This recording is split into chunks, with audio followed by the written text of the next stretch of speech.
I don't think we did. One thing I am going to ask you is this stood out to me immediately. Morphing jar number 2. Okay, sliding morphing jar number 2. It's one of the only cards that like is good against Gigaplant. I mean, there's other cards that are good against it, but it's it outs the board. It can't out the board. Yeah. And you could also set it before they have a board and like it could be preempted. Yeah. Yeah. So it's good in that way. A lot of people, I would say most people don't side it because also Gigaplant is not really that popular. And it is only good against that deck, maybe Amaryllis. And I'll also say, I mean, it's kind of like a cute idea, but I literally just explained this to Ernie right before the tournament because I told him to change it. But it's like if they do actually combo you turn 1 with the supervised Giga stuff, a lot of times turn 2 they can find a way to Brionac you or Mistorm you. So it won't matter that you were able to set it. What's interesting sometimes is like before it was really popular, it might be a lot more common just to like if they know you're playing value to like Stardust over your sets. But now that some people play Jar, I don't think they'll do that. Okay, and they'll just play around it. Depends. I mean, it can catch them off guard, I imagine. Yeah, and they can't always Brio you, or sometimes it makes them use more resources. Then maybe you have like traps or gores on top. I don't know. It can be good. It's just a one-off. But yeah. But like that was just something that definitely caught my eye. Yeah.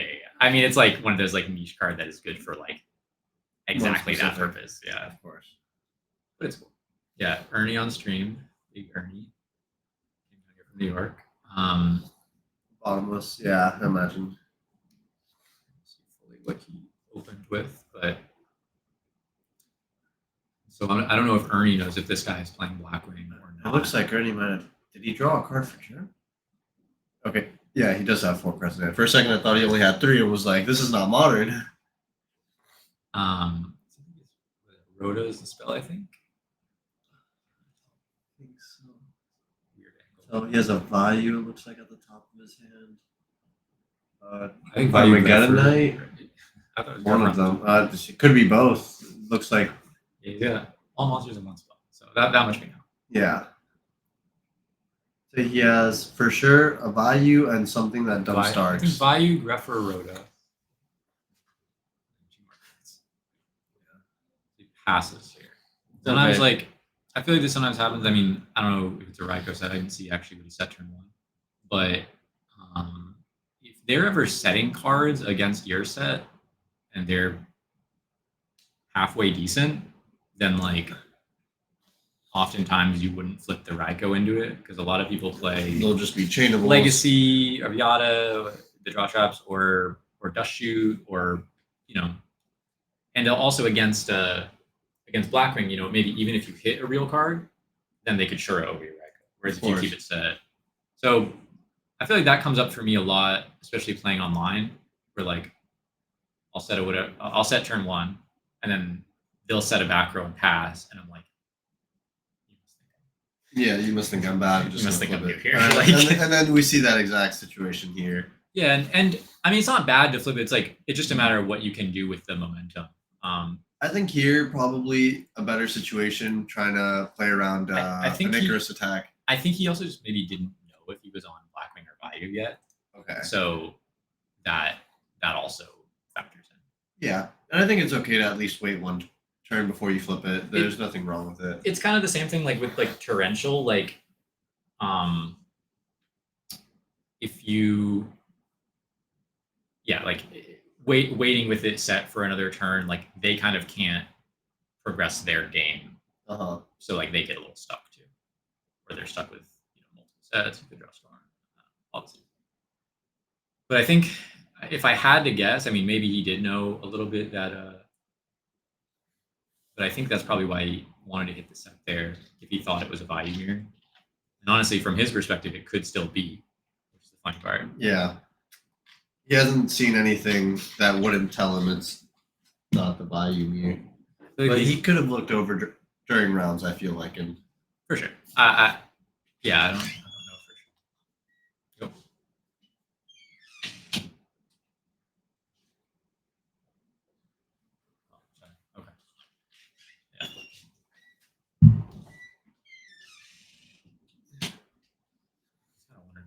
earlier. More quiet. Yeah. Well, I wonder if it's Nicholas turn now and he's thinking about. Yeah, it's looking like it's his turn.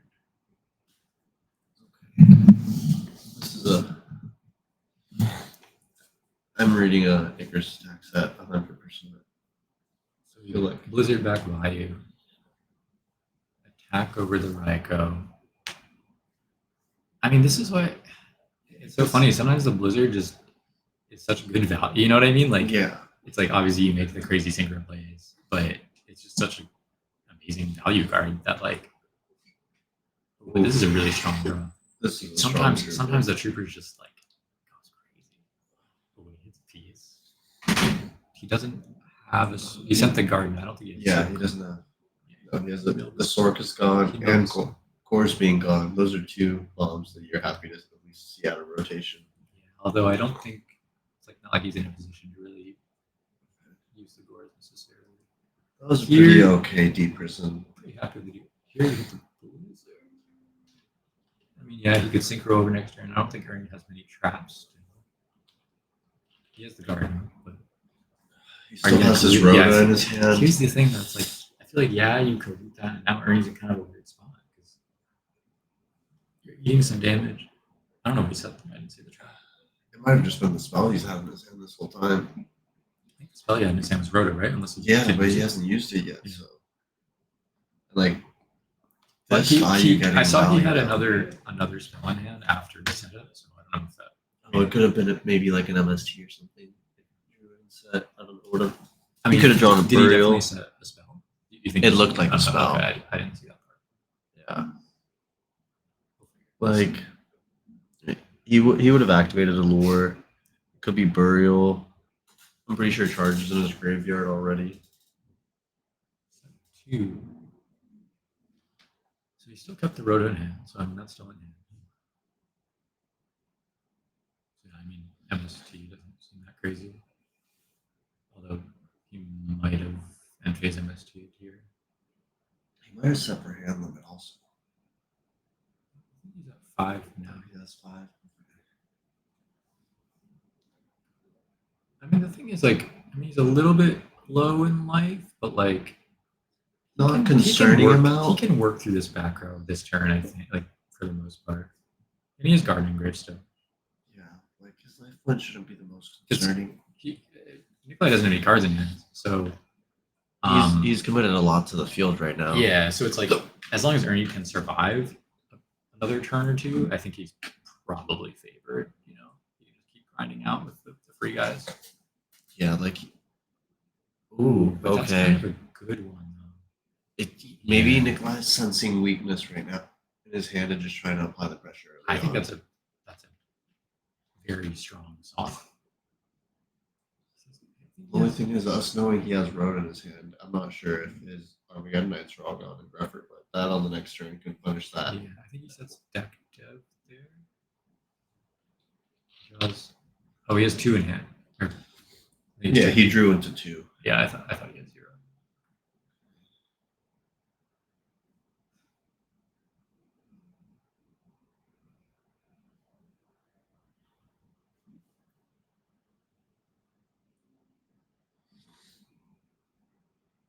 So I mean, this is the funny spot where he goes like attack with Blizzard, and yeah, you might have to glue because if he drew you might have to garden because if you drew the glue. This game, yeah. You get into some funny spots like this Black Ring where it's like these are like those weird situations we were talking about earlier, where like you put in chips, so like your opponent's forced to make a suboptimal play later on down the road. Just the threat of glue. Yeah, like the glue could just not be in his hand, but because also literally it was just what I'm saying, like flipping the Raikou. Fine when he did it, but like the Blizzard got in for 11 over it, so it's like even though it's like so. And if like that 11 didn't happen, maybe he would have taken this, and then the Necro Gardener gives him just a full another turn. Like even though the it's so tempting to just like start Raikouing all their shit. I mean, it's a +1. You don't really care if it gets attacked over, but like that damage adds up. Okay, so this resolving is big. Yeah, he's gonna load up his first Sirocco, so. He gets to scale nicely because he has 2 values in there. If he does have the collusion, which is not just trying to play around, then he's going to be able to protect the blizzard. A bottomless here could be really strong as well. I mean, I've only seen one bottomless traps out are of really strong. Nikolai. I don't think it's Icarus. So I mean, yeah, there's a lot of traps here. Yeah, I feel like Icarus would have been used a while ago, or he last would turn on have. the 2-pack row. But I'm pretty sure the new one he said last turn. Oh, so I if this goes through, it could be a really, really strong push. Also, like, I don't know, but like one card that I feel like. Oh, okay. I was gonna say like if he prisoned or something, it's like prison. Yeah. I was gonna say Starlight Road would have been fine against the Blizzard. Yeah. So now he just does this. Yeah, he probably did this to play around the Starlight Road as well. Well, it just also swinging the first. Yeah. He takes the damage now. He gets to do it after, and plays around Kalu. Greffer swinging over. You could have maybe Greffer attack and then battle step done this, but he just scooped. Oh, he was at 17. Oh, I missed. I didn't even realize he was so low. Okay, Yeah. see, that's Huh. That's crazy. I feel like we were low-key like misreading that the entire time. That like we thought Ernie was getting pressured. It's like all he needed was like one thing to go through. Yeah, I didn't realize Nikolai was the one on the back foot in that game state. I mean, that's also just kind of an example of like chip, because he took the 15 over that. And now he's suddenly in kill range with that combination. Yeah. That's important, knowing exactly when to pressure, when to swim with two monsters, when to swim with one. And it's like, it sounds very simple now. And like, also when you look at like hindsight, depending on what traps they have. But I'm curious what. Oh, he saw him. Yeah, I mean that's why he was so low. Yeah, but he would have been at 34. Like 34 isn't like a hefty amount. Like a brain con turn could definitely bring you from 34 to 0 really easily. I'm just surprised both of his back row weren't live. I wonder what they were. Yeah, that's exactly what I was thinking of. Yeah, it's like probably a dead virus if he plays it. Yeah. Yep. I don't know if I can't remember if he set them before. One was set the before same turn he set the judgment, and one had been set since the beginning of. Yeah, because I was gonna say sometimes they have dead whirlwinds, but I think it was. It could still be because if he hard drew the value, sometimes they play one. Yeah. Not here. Yeah, it's one value. So honestly, it could have been a set whirlwind. He didn't have another monster. Could have. But I mean, yeah, obviously, did you play Rogue? Is this Black Whirlwind? Yeah. So is the card at 2 or at 3? Good question. I hope it's at 2. It's at 2. It's at 2. All right, I hope that's a 2.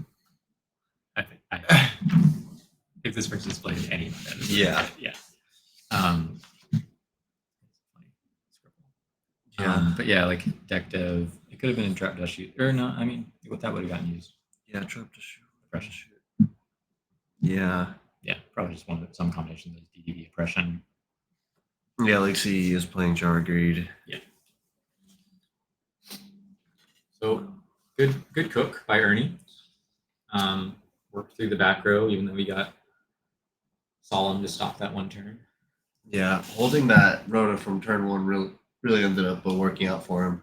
Yeah, I mean, it really depends on the game state. I'd have to look back at it, but the one good thing about doing that, it's like you could hard draw a Greffer and still search one, which I think he already had the Greffer in hand, but like that is the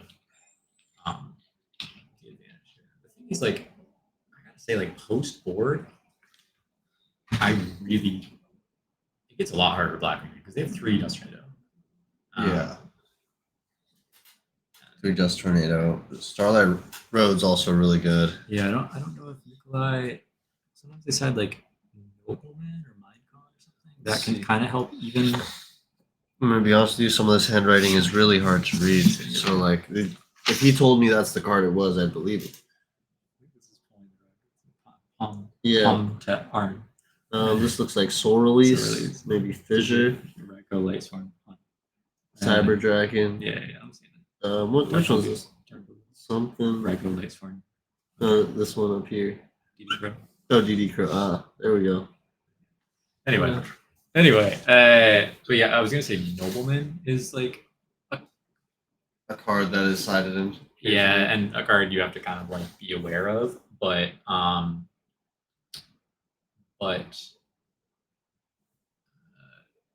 not siding it.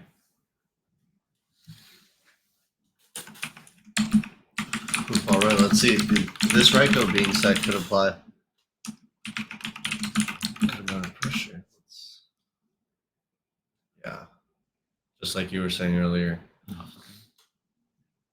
Not a bunch of good mills. Honestly, you'd rather any of those spells to be in your hand. Storm is tough. Like just no fear that. Look at that, straight up set 3 once the storm is gone. It looks like he does have dad in his hand though. I mean, there are other cards that punish you for setting multiple. Oh, there's a lot of cards. Normal Summon Plague, make Black Rose. Normal Summon Plague is going to force any type of interaction with 3 sets. Yeah. Cyber is pretty strong here. Is Ernie main decking one Cyber Dragon and siding one? Yep, that's what it looks like. Yeah, Ernie was maining Cyber this time. Classic stuff. I think Cyber Dragon is just like such a valuable card going second. Very good tempo card. Like has like a good normal summon. This is also like a Cyber Dragon next to a Blizzard sounds like a power turn. TT. Ooh, that was a really strong TT. Oh my god, I thought he was. As you were saying that, I was like, damn, Nikolai's really far ahead. But that's what I thought too when that was like normal summon. Great TT. That was Ernie felt and I saw the Scruffer in his hand the last turn. If this sticks, this will start getting him going. Yep.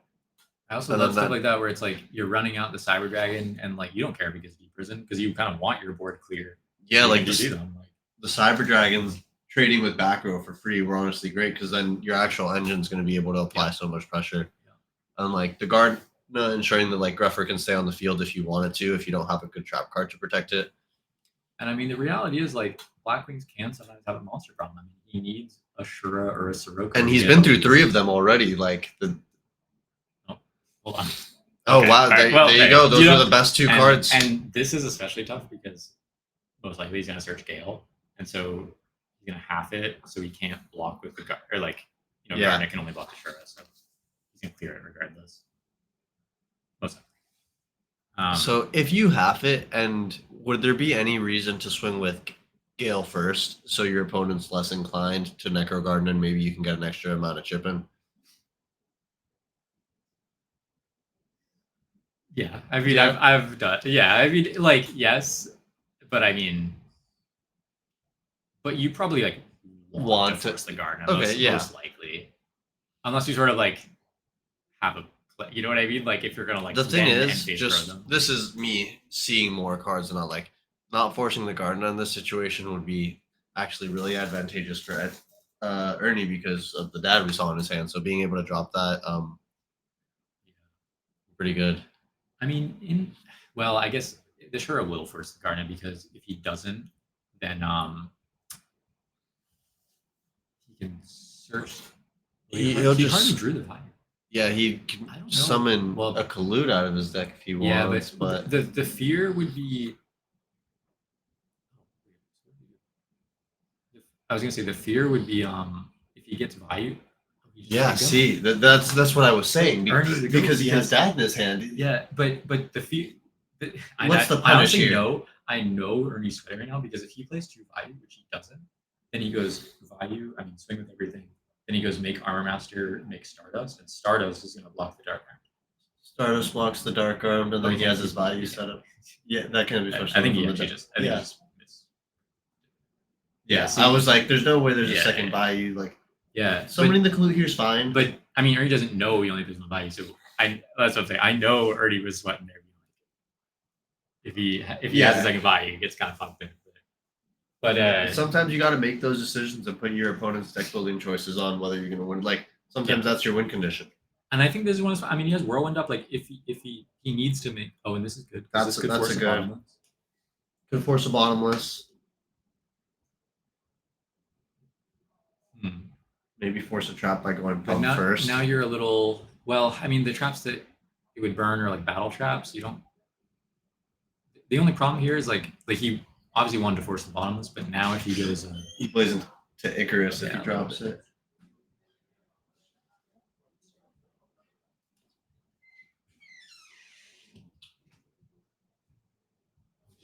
Black goes in first.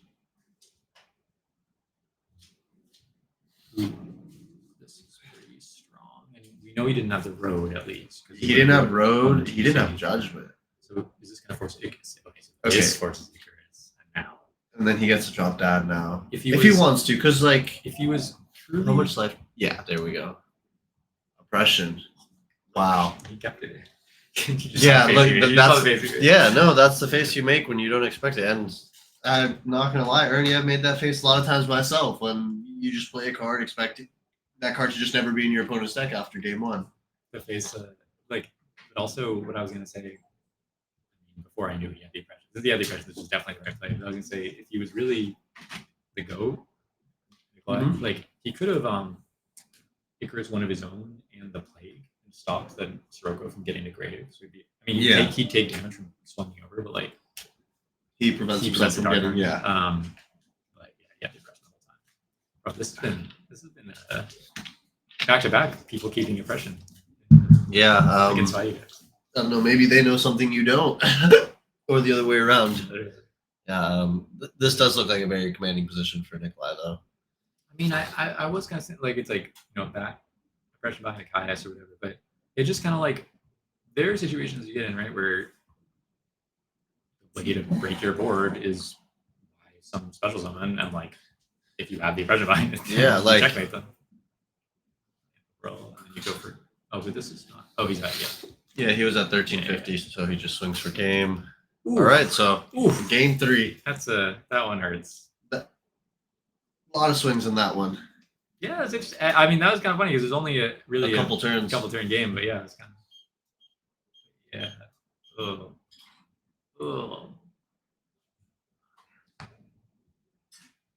I've definitely about that specific gotten oppression when I'm playing value or just a lot of it's like why is it still there? Kaiku. A lot of people side Kaiku and they side Kaiku in crazy matchups. Kaiku is basically only for value, right? Like Hero Frog. You can do it. Hero Frog is pretty good against Hero Frog, but people have sided against me in a lot of decks, and sometimes it'll just randomly beat you. Yeah, it happens. That happens a lot. Yeah, I can recall a game we were playtesting, and I don't know how much you know about the new card, but Kamal was playing the Smurmel deck. Okay, a little bit. Yeah, so it has one of the cards that you discarded in the water to look at your opponent's hand and banish card. Yep. So we add the card to our hand, and our opponent just goes on Res Lancia, and our play was contingent on discarding goons from our hand to search our starter. And then we just couldn't play, and I was like, well, you put in a bad card versus the matchup, but it worked out. So I'm like, pass. Go ahead and you kill me, you kill me. It worked out. Yeah, I think that's gonna happen in every era of Yu-Gi-Oh! There was a game I played the other day where I had a back row and I went Instant Fusion Kaias or Tribute Sangan for Kaias or something like that. And he had set monster 2 back row. I didn't know it. I think it was game 1. I go target your monster. He lets it go. It was a Bora. It was set Bora that you did turn 1, and I was okay. That was weird. I would normally think he has Icarus, but this was a perfect time to Icarus, and he didn't do it. So okay. And, a couple turns later, I eventually this play where I set a couple back row. He flips Icarus. And I literally said out of the game, I was like, "Why did you?" I was salty, whatever. I was like, "Why did you do that?" And he's like, "To trick you." And I was yeah, it worked. And yeah, those are sometimes some of the most frustrating losses. It's I played around. Yeah. And so it looked like he milled the Raiko, bottomless, and I think a Greffer for. Yeah. And I guess, in my opinion, this is where the mind games start. Yeah. You show your opponent a Raiko, so and then two. We just on one hamster. I think so. Yep. So I think this is definitely the fun part. So your opponent has to think it could be a hamster, it could be anything. It's the box, Especially when he doesn't know this, but if you suspect they might be playing the Nobleman, Minecons or Noblemans, I've definitely done this and set values, Yeah, and I think this is an okay trade for both of them. Yeah. I don't think. No, that was actually a really good trade for her. Never Yeah, mind. that was Thank you, actually Jen. just I a mean, plus this 2. is at the end of the day, it's like That charge just put in so much work. it's just this is the problem, but like when Vayu isn't milling crazy, it's like a It's manageable. good deck that like can go to toe with most decks of the format, and then when it is milling crazy, like Yeah. it's like No, of course, and it's the like realization of the deck has the ability to make other decks stand no chance, or it can make it like it's a back and forth, but there is no worsening than that. And I've- that's like I've tried, bro. Like I've like built so many different decks, mostly and to have some edges against Vayu and whatever, and you can't really find one. I can't. Like if I'm being honest with myself, I can't really find one. Man, this game is looking like it's about to be ripped away. apart. I don't know what that one like maybe a mirror force, but it's like but see, this is okay, like you just send the other value, then you banish it. Like, you know this is fine. He's just gonna make an armor master, right? That's the next one. And like it's like maybe even in card advantage. Doesn't have any traps, then it looked like he had 3 monsters spell. Yeah, because like if you make armor master here and he just goes Sirocco pump over, then it's really rough. You're taking damage, but you don't have to make anything here. That's the thing. Like, he could just pass. Oh, I think Ernie has his own Sirocco in hand, so I think he's thinking, just Sirocco isn't Sirocco. He's okay. He's like last Sirocco always wins, so yeah, exactly. But then if he has a trap, I want to know what that spell is in his hand. Could be. Brain is a great card to have. Which is also like if he does commit this Sirocco, then like be dead. Like you can double pump and stuff. Like that's right, like because you can pump off each of them, right? Yeah, like if you ever have 2 Siroccos on field, you go one pump itself, and then so it goes to 4K, and then the other one pump it, so it goes to 6K. Yeah, and you just swing. My favorite is when you can like double pump a Bora and you're like attack your defense position, right? Go for game, drop loot. Yeah. The thing that comes up occasionally is like, especially if you like return back some stuff, then sometimes you can go like return back Sirocco, pump, make Brio, bounce the Sirocco, tribute summon it again, pump again. Oh, and then just like one shot over something. See, I think turns like that where you find unique kill shots are so fun, and like retro Yu-Gi-Oh or like modern Yu-Gi-Oh, they give you too many kill buttons. Yeah. The Gigaplant deck's good for that, where you find some weird lines. I do like this about the Black Room deck, where it's like he just swung his like monster with 700 less attack in, and it's like it forced a response. Oh, he guarded. Yeah. I actually thought he passed. Yeah, he attacked. And like that's such a like cool concept because it's like the thought process of like Kalut. So the deck never wants to not have a card in, even if it's a bad card. You want to keep it in your. That's why cards like Legacy and Jar are also really good because like they dual purpose. As well as they, anytime you have a set card and a Wing Beast on the field, then they have to respect Icarus. They can't set all their back row. So it's like having these cards that are kind of dummy cards. You did brain. Even if you just go swing and then tribute Shura for Sirocco main too. No, that still seems fine. He's at 55. He has 55. If he takes both of these, he's going to be low. Yeah. He takes both of these, he goes down to 12. 12? Yeah.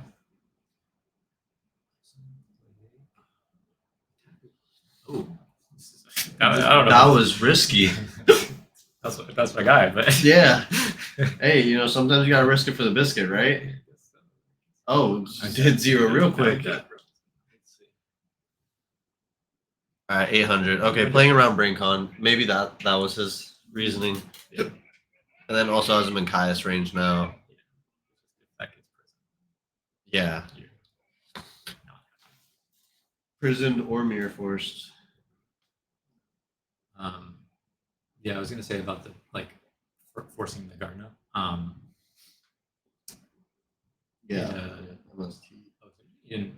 Well, I guess Icarus would have gotten changed if it was the first action.